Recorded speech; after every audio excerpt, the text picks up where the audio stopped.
नमस्कार, India voice में आप सभी का स्वागत है। आपके साथ मैं हूं कुलदीप। बुलेटिन की शुरुआत करते हैं खबरों के साथ। विधायक राम अवतार बैरवा चाकसू क्षेत्र के दौरे पर रहे और इस दौरान यहां राजकीय उप जिला अस्पताल चाकसू में दवा काउंटर नंबर 4 का विधिवत शुभारंभ किया।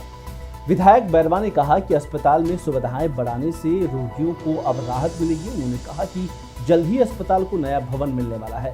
इधर मरीजों की माने तो यहाँ क्षेत्रीय विधायक राम अवतार बैरवा के प्रयास से DDC 4 के चालू होने से मरीजों को महंगी दवा बाहर से नहीं लानी पड़ेगी। अस्पताल में सायंकाल 4 बजे से रात्रि 10 बजे तक मरीजों को दवा वितरण केंद्र में दवा मिलेगी।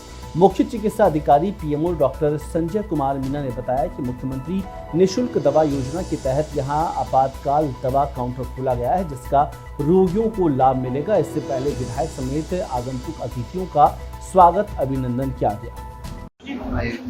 सबसे पहले तो मैं आपको धन्यवाद देना चाहूँगा जो आज हमारे चाकसू जिला अस्पताल में जो हमारे चाकसू के जो मरीज आते थे उनके लिए बहुत एक बड़ी समस्या थी कि हमारा जो सरकारी जो दवा है वो 2 बजे तक ही काउंटर चालू रहेगा। इस चाकसू की जनभावना को देखते हुए हमारे चाकसू जिला अस्पताल में अब जो दवा का जो दूसरा केंद्र जो पर्ची काउंटर हमने खोला है वो शाम 4 बजे से रात को 10 बजे तक चालू रहेगा।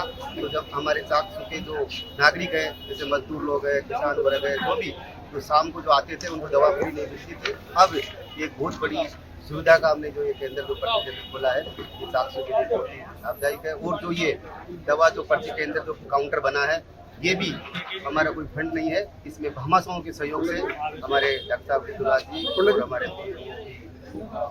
संजय मीना जी के और सभी हमारे भामाशाहों के सहयोग से ये बहुत बड़ी एक सुविधा हुई है। इसके लिए चाकसू की खुशी की लहर है और हमारा प्रयास है ये स्वास्थ्य और शिक्षा में हमारा क्षेत्र कभी पीछे नहीं रहेगा।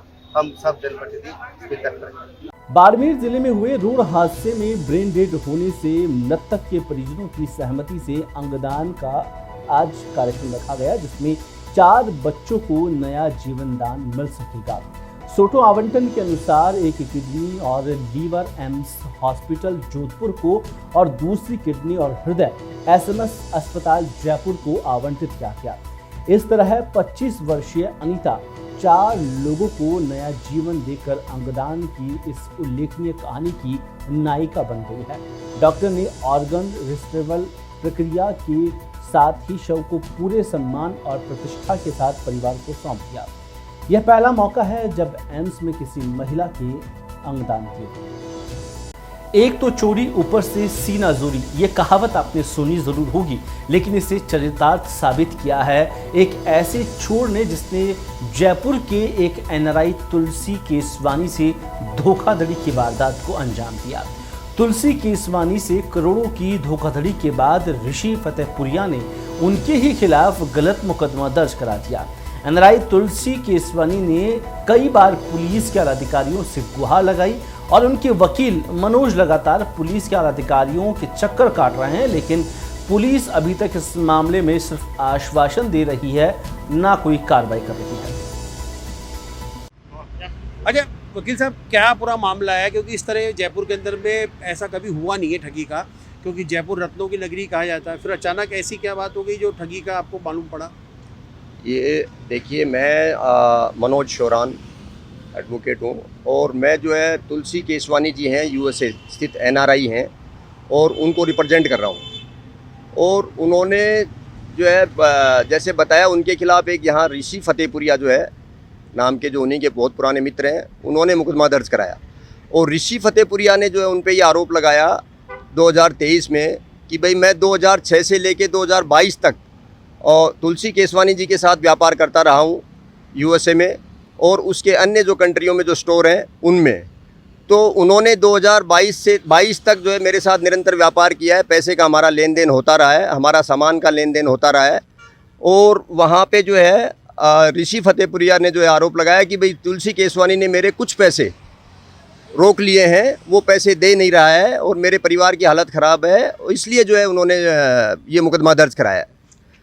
ठगी का कैसे पता पड़ा? ठगी का तब पता चला जब वहाँ इन्होंने सामान भेजा और सामान भेजने की वहाँ उन्होंने उसकी जांच कराई, जो लेबोरेटरी टेस्ट करवाया वहाँ पे पता चला लेबोरेटरी टेस्ट में कि ये नेचुरल स्टोन की जगह पे मैन मेड ग्लास वहाँ पे भेज रहा था और उस मैनमेड ग्लास के पेटे उन्होंने जो है पैसे उठाए हैं। ऐसा जो है तुलसी केसवानी जी ने इन पे आरोप लगाया है कि ये निरंतर मेरे को जो है नेचुरल स्टोन की जगह पे जो है गलत सामान भेजता रहा है और गलत सामान भेजकर मेरे से जो इन्होंने निरंतर जो है पैसे उठाए हैं, निरंतर मेरे साथ ठगी की है, उल्टा मेरे साथ ठगी की है। और उसी के जो है उसी को लेके उसने जो है यहाँ जयपुर पुलिस और जयपुर प्रशासन या जयपुर अपने सिस्टम का सहायता लेके और वो बेचारे जो यूएसए वाले हैं उसी के खिलाफ जो है मुकदमा दर्ज करा दिया।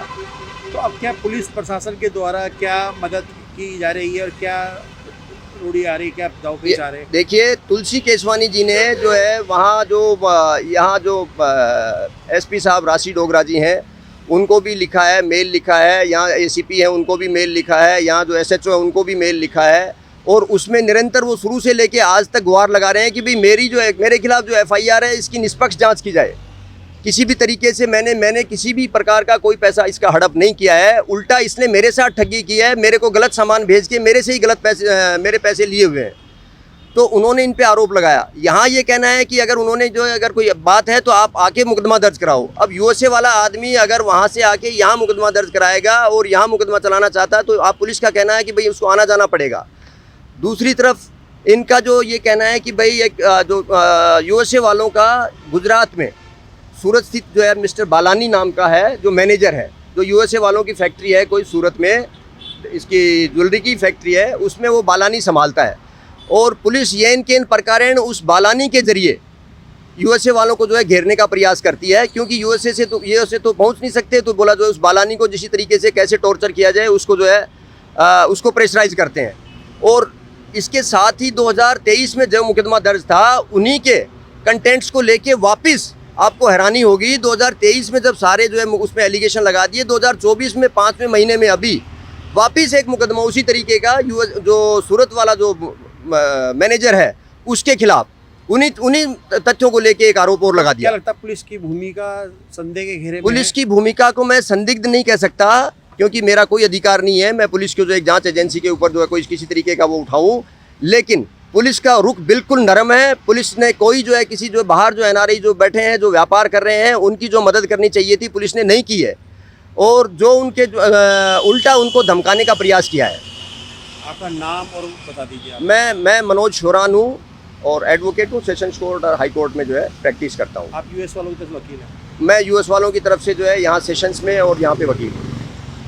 उधर बीकानेर में बीती रात आईपीएस रमेश कुमार के निर्देशन में जयनारायण व्यास कॉलोनी में अपनी टीम के साथ होटलों की रूटीन चेकिंग के दौरान केजी लॉन्च होटल में सर्च करने पर होटल के कमरों में युवतियां बंधक बनाई हुई मिली।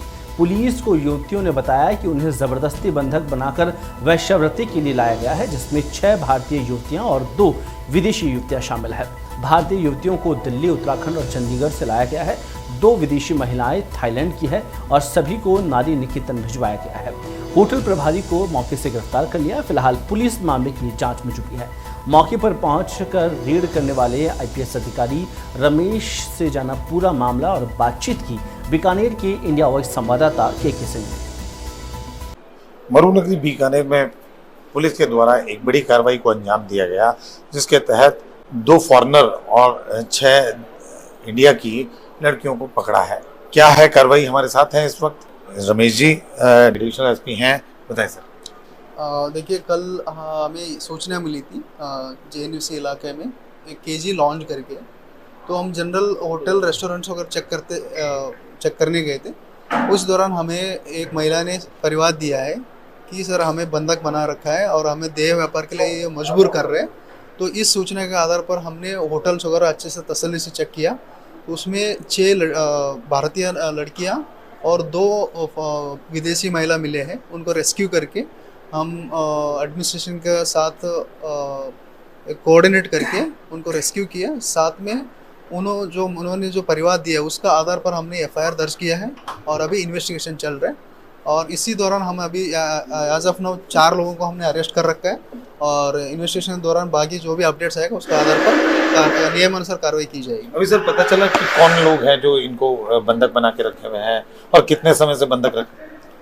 वैसे इन्होंने एफआईआर में जो नामजद है उनको तो हम तलाशी कर रहे हैं। उसके अलावा जो मिले हैं मतलब जो उसमें डायरेक्ट या इनडायरेक्ट इन्वॉल्व है, जो मौके पे मिला, उनको 4 को अरेस्ट कर लिया है। और बाकी जो अपडेट जो दिया है एफआईआर में जो नामजद है उनको अरेस्ट करने का तलाशी जारी है। ऑपरेशन के तहत कार्रवाई थी, ये पीटा एक्ट क्या माने? ये वैसे जब हम जनरल सर्चिंग करने गए थे तब ये महिला ने परिवाद दिया है कि मौके पे, तो उसी के आधार पर हमने एफआईआर दर्ज किया है और इन्वेस्टिगेशन चल रहे हैं। अब उसके बाद जो भी अपडेट्स है आपको शेयर किया जाएगा। ये थे आईपीएस अधिकारी रमेश जी, जिनका सीधे तौर पर कहना है कि 8 लोगों को एक तरह से रेस्क्यू करके निकाला गया है, जिनमें 6 लड़कियां भारतीय हैं और 2 विदेशी हैं। उसके अलावा 4 लोग हैं जिन्हें जो बंधक बना के रखने की बात थी, परिवार के द्वारा इन्हें पता चली और उन्हें अब अरेस्ट भी कर लिया गया है। और प्रदेश में बीजेपी के तहत चलाए गए एक पौधा मां के नाम अभियान के तहत प्रदेश के राजस्व मंत्री हेमंत मीणा ने भी मां के नाम पौधारोपण किया। इस दौरान उन्होंने सभी को पौधों के संरक्षण का संकल्प दिलाया और कहा कि केवल पौधे लगाना ही पर्याप्त नहीं है, उनका संरक्षण कर जब तक वे वृक्ष का रूप ना ले तब तक उनकी देखभाल करना आवश्यक है। इस कार्यक्रम के तहत कई जिला स्तरीय अधिकारी और जनप्रतिनिधि मौजूद रहे। और अलवर में पंजाबी समाज की होनहार प्रतिभाओं को उचित मंच प्रदान करने के उद्देश्य से राष्ट्रीय पंजाबी महासभा, जो कि समूचे भारत में पंजाबी समाज को एक करने के उद्देश्य से कार्यरत है, इसके द्वारा पंजाबी प्रतिभा सम्मान समारोह का आयोजन किया गया। शालीमार स्थित एक निजी होटल में दीप प्रज्वलन के साथ कार्यक्रम का आगाज हुआ और दीप प्रज्वलन के बाद संगीतमयी गणपति वंदना का फेमस डांस अकादमी की बालिकाओं द्वारा प्रस्तुत किया गया। महासभा के जिलाध्यक्ष अमित छाबड़ा ने बताया कि नारायणी देवी मनोहर लाल चैरिटेबल ट्रस्ट और पंजाबी महासभा छात्रों के उज्जवल भविष्य के लिए सदा प्रयासरत रहता है और किसी भी जरूरतमंद छात्र जिसके पास संसाधनों का अभाव है उसे उचित संसाधन प्रदान करने में भी उसकी महत्वपूर्ण भूमिका रहती है। कार्यक्रम में बतौर मुख्य अतिथि के रूप में समाज के बुजुर्ग रहे, जिन्होंने 10वीं 12वीं में 85% से अधिक अंक लाने वाले छात्र छात्राओं समेत नीट, जेईई, सीए समेत राज्य और राष्ट्र स्तर पर समाज का नाम रोशन करने वाले प्रतिभाओं का सम्मान भी किया गया। ओर से आज कार्यक्रम आयोजित हुआ है और प्रतिभावान बच्चों को पुरस्कृत किया गया है। क्या उद्देश्य है और क्या क्या कार्यक्रम में हुआ? मैं सबसे पहले तो ये कहना चाहूंगा कि बच्चे जो होते हैं ना, वो किसी भी समाज का भविष्य है। यदि आज हम इनको प्रेरणा नहीं देंगे, इनको पुरस्कृत नहीं करेंगे, तो अंदर से जो एक मोटिवेशन छोटे बच्चों के लिए नहीं बन पाता। आज बड़े बच्चों को जो हम सम्मानित कर रहे हैं, ये घर जाएंगे, इनके छोटे बहन भाई देखेंगे कि आज मेरे बड़े भाई या बहन सम्मानित होकर आए हैं, उनको मोमेंटो मिला है, प्रशस्ति पत्र मिला है, तो कहीं ना कहीं उनके अंदर भी ये भावना आएगी कि मैं भी ज्यादा मेहनत करूं।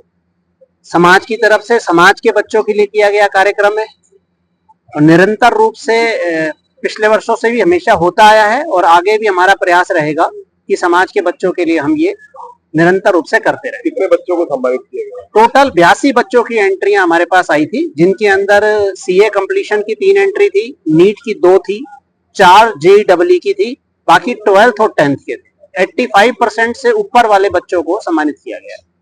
राजस्थान सरकार में ऊर्जा मंत्री हीरालाल नागर और शिक्षा मंत्री मदन दिलावर आज कोटा दौरे पर रहे और राज्य सरकार के दोनों मंत्रियों ने कई कार्यक्रमों में शिरकत की। श्री धाकड़ समाज पंचायत के बालिका छात्रावास का भूमि पूजन समारोह गणेश मंदिर में किया गया, जहां पर धरणीधर गार्डन पर यह आयोजन किया गया और समारोह में मुख्य अतिथि ऊर्जा मंत्री हीरालाल नागर थे। अध्यक्षता शिक्षा मंत्री मदन दिलावर ने की और ऊर्जा मंत्री हीरालाल नागर ने संबोधित करते हुए कहा कि किसी भी परीक्षा में बेटियां सदैव अव्वल नजर आती है और इस आंकड़े ये बताते हैं कि यदि अवसर और सुविधाएं प्रदान की जाए तो बेटियां किसी भी परिणाम को अपने पक्ष में करने के लिए भरपूर योग्यता रखती है। साथ ही समाजों का भी दायित्व है कि बेटियों को भी बेटों के समान सुविधाएं, संसाधन और अवसर मिले।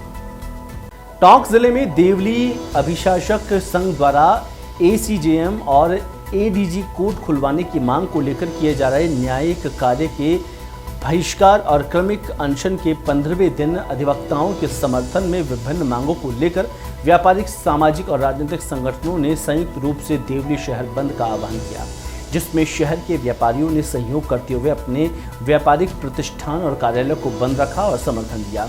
इस दौरान बंद का असर देखने को मिला और सुबह से ही अधिवक्ताओं और व्यापार महासंघ के पदाधिकारियों ने बाजार में घूमकर व्यापारियों से शांतिपूर्ण बंद की अपील कर बाजार बंद करवाए।